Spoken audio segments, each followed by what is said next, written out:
Boa noite, amados irmãos.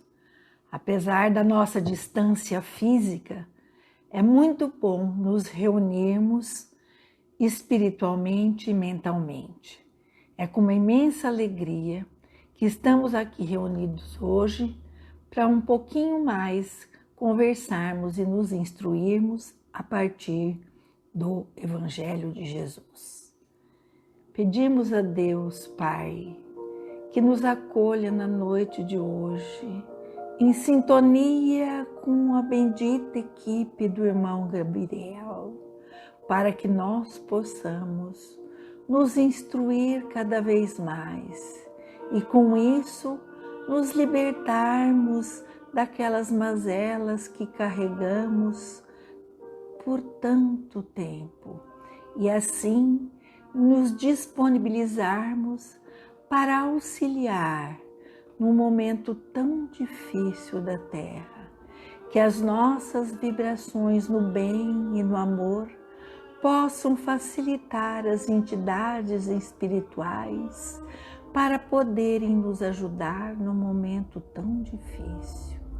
Ajudar cada um de nós, cada um daqueles que sofrem as penas não só da pandemia que nos arrebata, mas também as penas daquelas dores morais tão presentes nos nossos tempos. Que nós possamos, Senhor, ser um instrumento de facilitação entre o plano superior e nós aqui encarnados, assim como os nossos irmãozinhos desencarnados que tanto sofrem.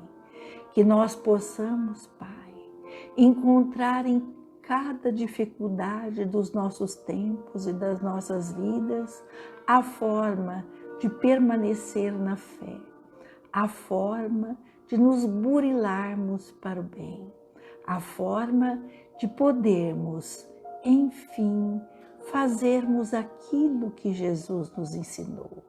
E assim, refletindo sobre cada um dos nossos problemas, cada uma de nossas dificuldades, com o auxílio do alto e o nosso próprio entendimento e nosso próprio esforço, possamos facilitar tudo aquilo que for de bom para nós e para nossos irmãos. Tudo aquilo que for bom para o planeta e para o universo, pois este é o objetivo da nossa encarnação. Este é o objetivo da nossa evolução enquanto seres espirituais, de que nós possamos cada vez mais galgarmos os degraus que nos levam ao bem e à perfeição. Que assim seja, graças a Deus. Estamos conversando sobre o capítulo 26 do Evangelho segundo o Espiritismo, dai gratuitamente o que recebeis gratuitamente. Hoje nós vamos falar de uma passagem evangélica que é dos mercadores expulsos do templo. Como diz o Renato, também é uma passagem muito importante porque ela tem a citação de 3 evangelistas. Embora no Livro dos Espíritos tragam apenas 2, temos ainda a citação dessa mesma passagem no Evangelho de João. Então, a passagem diz o seguinte, tem em São Marcos e em São Mateus. Em São Marcos é no capítulo 11, do versículo 15 ao 18, e em São Mateus é no capítulo 21, do versículo 12 e 13. Ela diz o seguinte, eles vieram em seguida a Jerusalém, e tendo Jesus entrado no templo, começou a expulsar aqueles que ali vendiam e compravam. Virou as mesas dos cambistas e as cadeiras dos vendedores de pombos, e não permitia que ninguém transportasse nenhum utensílio pelo templo. Ele os instruiu, também lhes dizendo, não está escrito que minha casa será chamada a casa de orações por todas as nações? E, no entanto, fizestes dela um covil de ladrões. O príncipe dos sacerdotes, tendo ouvido isso, procurou um meio de prendê-lo, pois temiam-no porque todo o povo estava tomado de admiração pela sua doutrina. No Evangelho de João, ele ainda diz que os sacerdotes, eles que procuraram um meio de matar Jesus, não só de prendê-lo. E eles ficaram tão preocupados com a influência de Jesus que eles viram que ele estava fazendo as coisas de acordo com os ensinamentos de Deus e não de acordo com aquilo que os próprios sacerdotes da época pregavam. Em João, ele ainda acrescenta nessa passagem, no capítulo 2, essa passagem está do versículo 13 ao 22. Especificamente no versículo 15, ele ainda acrescenta que Jesus fez um açoite de cordas e expulsou todos do templo. Então, isso pode nos dar uma impressão muito errônea, como inclusive algumas religiões interpretam, a ira de Deus. Mas nós, com os nossos estudos, os nossos conhecimentos, nós sabemos que Deus jamais teria um sentimento tão vicioso. Deus é perfeito em tudo. Ele é perfeito absolutamente, não relativamente. Então, jamais ele teria qualquer sentimento contrário ao bem. E Jesus, como um seu discípulo de muita luz, como um espírito muito elevado, mais elevado que nós conhecemos, que já nos visitou, ele também jamais teria um sentimento de ira. Isso é absurdo. Então, é inadmissível para nós que conhecemos Deus e Jesus como a sua infinita bondade. Então, isso é impossível apresentar algum sentimento que nos retrate ou nos reporte a uma raiva ou a uma ira. Outra coisa, isso também não seria possível porque o templo naquela época, ele tinha em volta dele todos os soldados do templo. E ao redor do templo em Jerusalém, a qual ele está se referindo, ele também teria ali em volta uma fortaleza. E nessa fortaleza tinham muitos soldados romanos. Então, se ele tivesse qualquer atitude nesse sentido, ele seria preso imediatamente. Então, como que a gente pode interpretar isso? Isso a gente interpreta como que os estudiosos chamam de encenação profética. Isso na Bíblia tem um monte. São algumas atitudes que aparecem, algumas passagens que aparecem para nos mostrar alguma coisa. Assim como Jesus falava por parábolas, tanto Jesus como seus discípulos, como os apóstolos, como os profetas, eles faziam essa encenação poética. A gente vê na Bíblia muitas delas, né? Bom, só que aqui essa é uma encenação profética, inclusive no seguinte sentido. No versículo 19, do mesmo capítulo 2, quando o João está relatando essa passagem evangélica, Jesus ainda diz o seguinte: destruirei esse santuário, eu o levantarei em 3 dias. Os sacerdotes e todos aqueles que estavam em volta de Jesus não entenderam isso. E, inclusive, duvidaram. Em 3 dias, impossível. Demorou mais de 40 anos para ser construído. Vai ser impossível ser reconstruído em 3 dias. Só que isso foi antes da Páscoa. Então, portanto, muito pouco antes da crucificação e morte de Jesus. E essa ressurreição dele é o que ele se refere que será levantado em 3 dias, pois em 3 dias ele ressuscitou. Então, olhem que é um ponto muito importante em que há uma referência bem clara ao templo interior. Então, é o que nós somos. Cada um de nós é um templo do Senhor. Então, essa referência nos dá bem clara esta intenção de Jesus. Além disso, por uma também questão de profecia, esse templo foi destruído em torno de 50, 70 anos depois, que eu não me lembro muito bem. Ele foi destruído e nunca mais foi reerguido, né? Então, agora vamos analisar um pouquinho como que era o templo naquele tempo, né? E o que significava esse pátio onde Jesus expulsou todos aqueles que estavam fazendo comércio, né?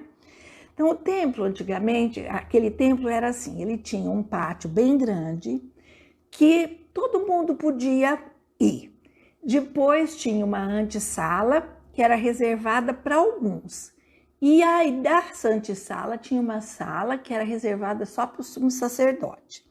Então, nesse pátio, ficavam todas as pessoas, que eles inclusive chamavam esse pátio de pátio dos gentios, porque podiam vir pessoas de todas as nações, pessoas que acreditavam num Deus único, ou até às vezes não, mas era uma casa de oração que podia ser frequentada por todo mundo.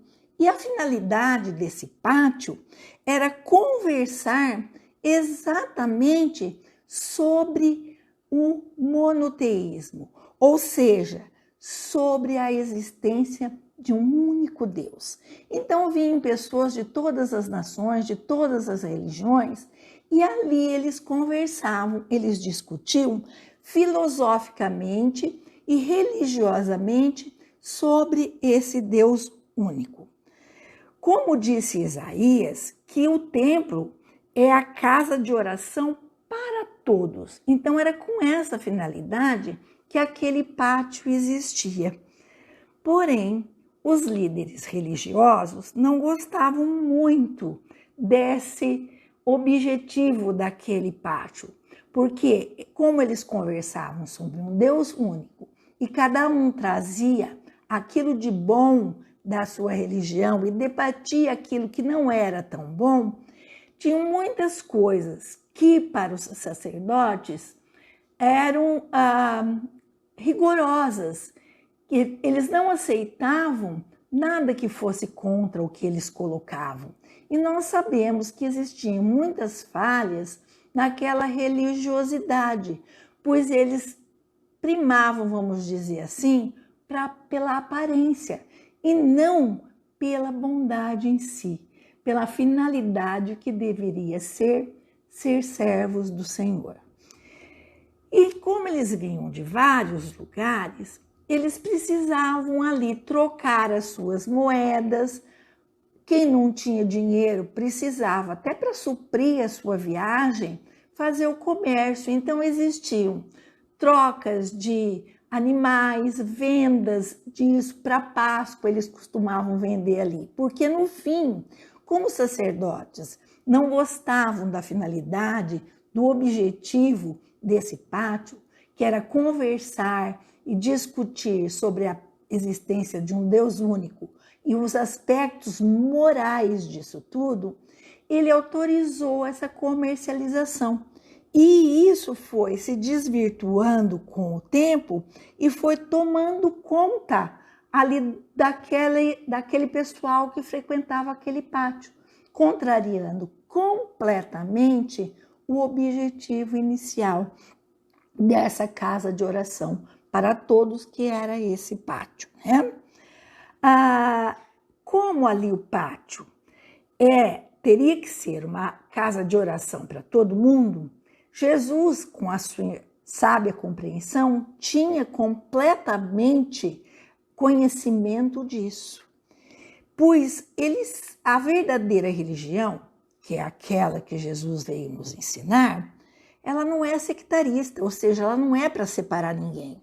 Ela é uma religião que é para unir e não para separar. Não é para cada um se achar melhor que o outro e achar que a sua religião é a boa e não a do outro.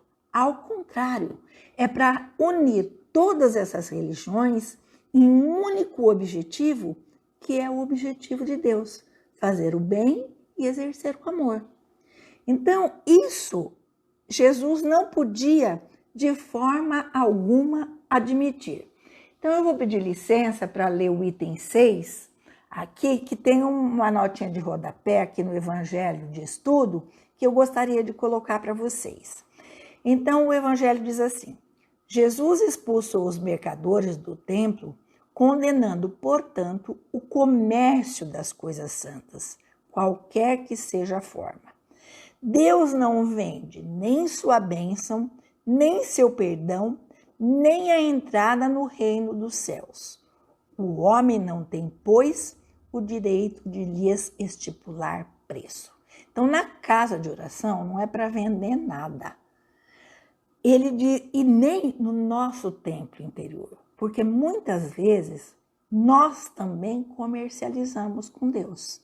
Nós vendemos uma atitude para ter algo em troca.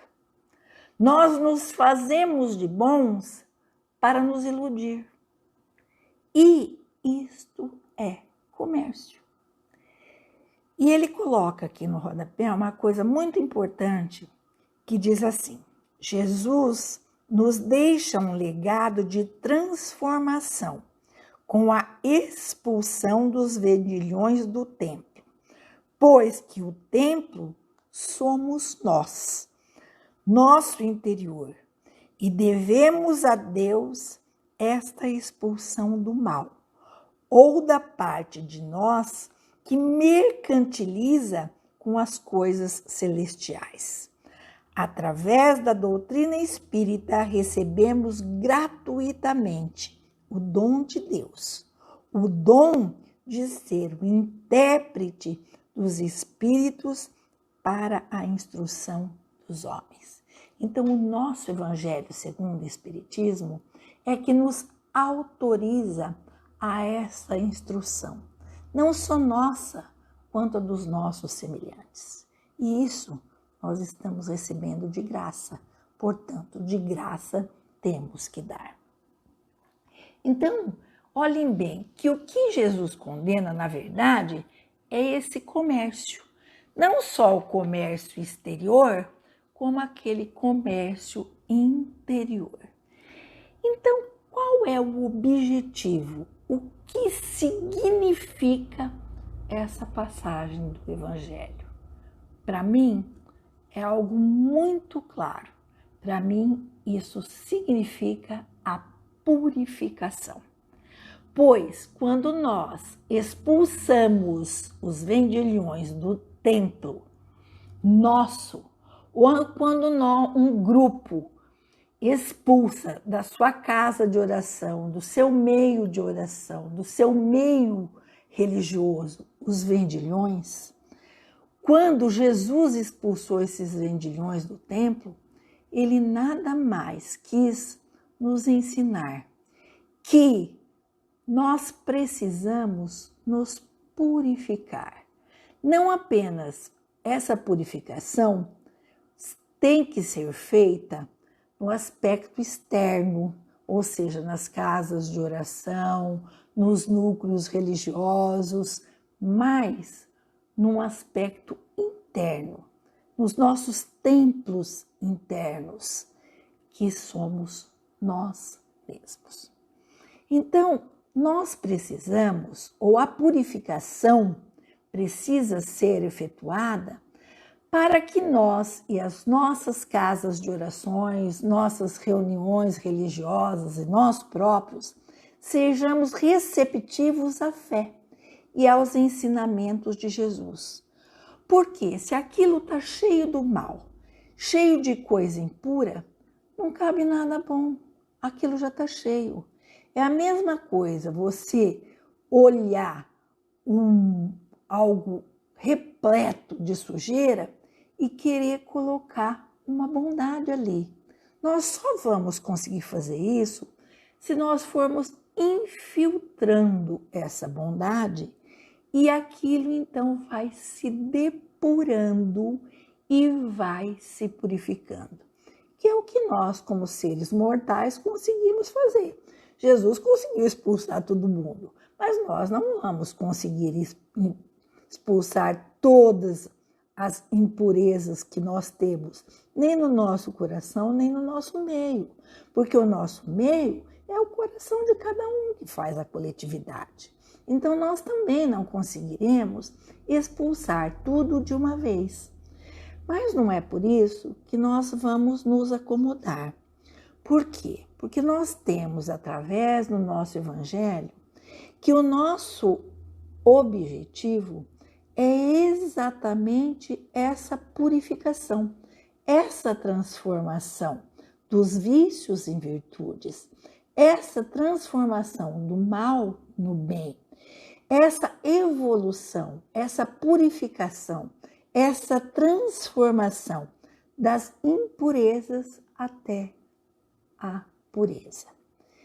E os objetivos nós temos bem em mente e precisamos trabalhá-los.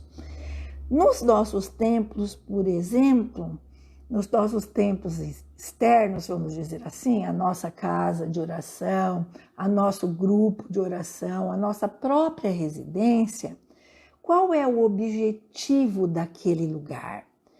É dar alento e conforto a todos aqueles que procuram.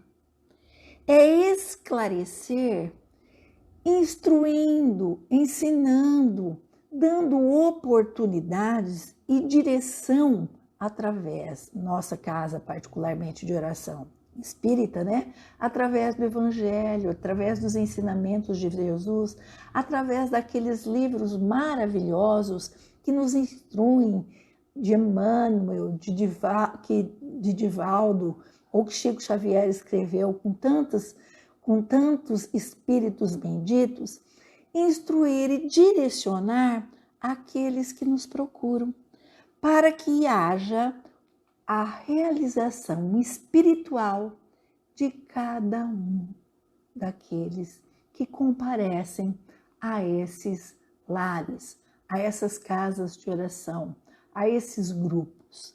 Então, o nosso objetivo é esse. E enquanto templos internos, que somos nós mesmos, o nosso objetivo é através da reforma íntima, através da nossa purificação e colocando coisas boas naquele nosso espírito, através de nossas ações, e com isso conseguimos modificar os nossos sentimentos para nos reformularmos intimamente e obtermos, assim, a nossa evolução espiritual. Como que nós vamos fazer isso? É óbvio que nós não temos nem maturidade, nem conhecimento e nem pureza para poder eliminar tudo de uma vez. Então, o que nós vamos precisar para pegar os nossos vícios e transformar em virtude? Para pegar nossas impurezas e ir purificando o nosso ser enquanto espírito, vamos dizer assim, porque nós somos espíritos e estamos aqui encarnados, só que tudo aquilo que a gente faz enquanto ser encarnado reflete no nosso espírito e vice-versa. Então, para transformar esse espírito carregado de impurezas num espírito puro, ou no mínimo num espírito um pouco melhor, né? Nós precisamos conseguir essa purificação através do nosso conhecimento. E nosso conhecimento começa quando nós conhecemos a palavra de Jesus. Então, quando a gente conhece a palavra de Jesus, tão bem colocada no Evangelho e tão bem explicada pelos Espíritos através do Evangelho segundo o Espiritismo, nós conseguimos obter esse conhecimento que vai nos proporcionar um conhecimento de nós mesmos, ou pelo menos uma investigação de tudo aquilo que nós podemos ter contrário a esses ensinamentos.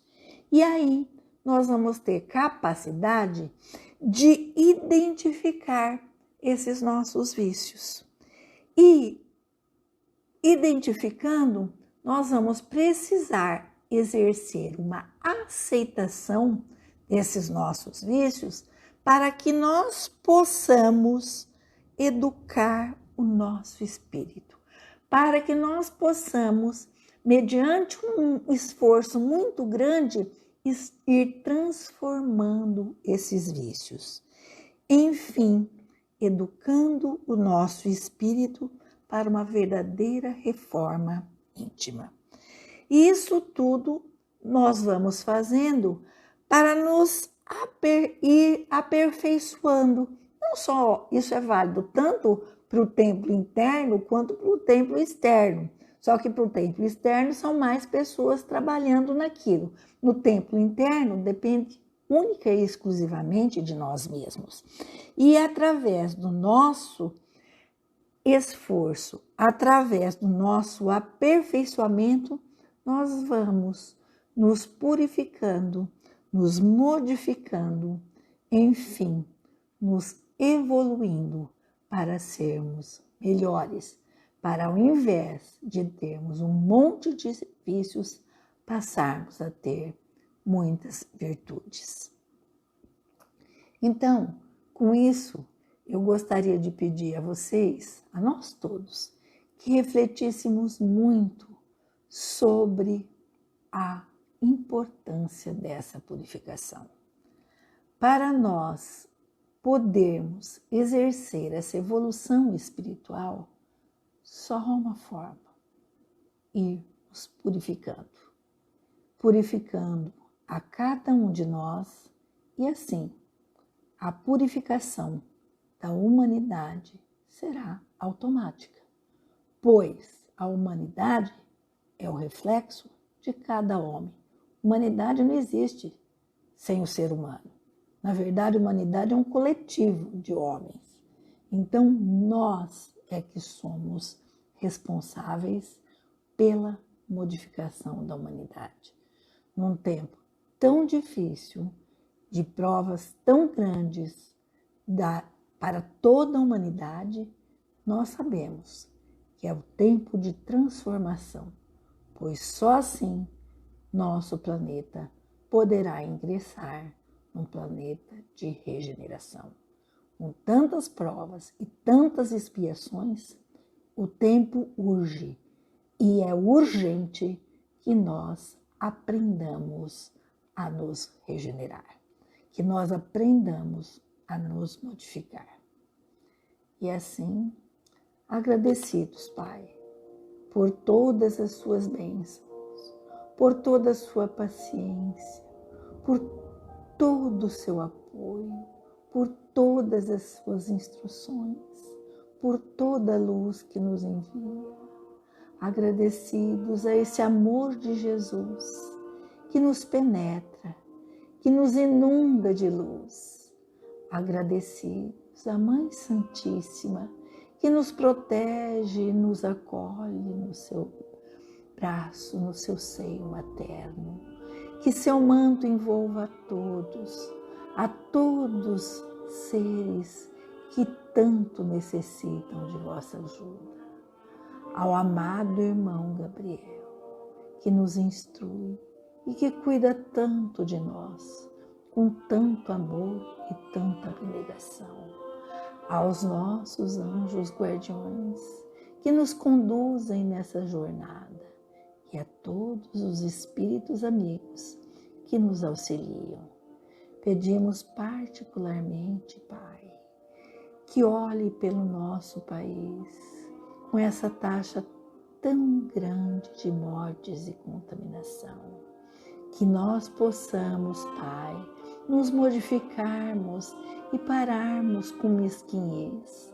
Que nós possamos ser seres melhores, para que tanta luz e tanto esforço do nosso bendito Ismael possa ser recebido por essa terra bendita, pátria do Evangelho.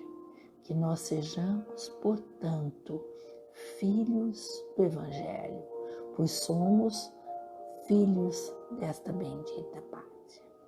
E assim, pedimos a Deus que continue abençoando e iluminando a todos, principalmente os dirigentes de todas as nações, para que possam deixar de lado tanto egoísmo, tanta vaidade e serem cada vez mais generosos, fraternos e assim transformando o mundo num mundo melhor. E que nós possamos fazer o mesmo dentro de nossos corações, para nos transformarmos em seres cada vez melhores. Que assim seja, graças a Deus.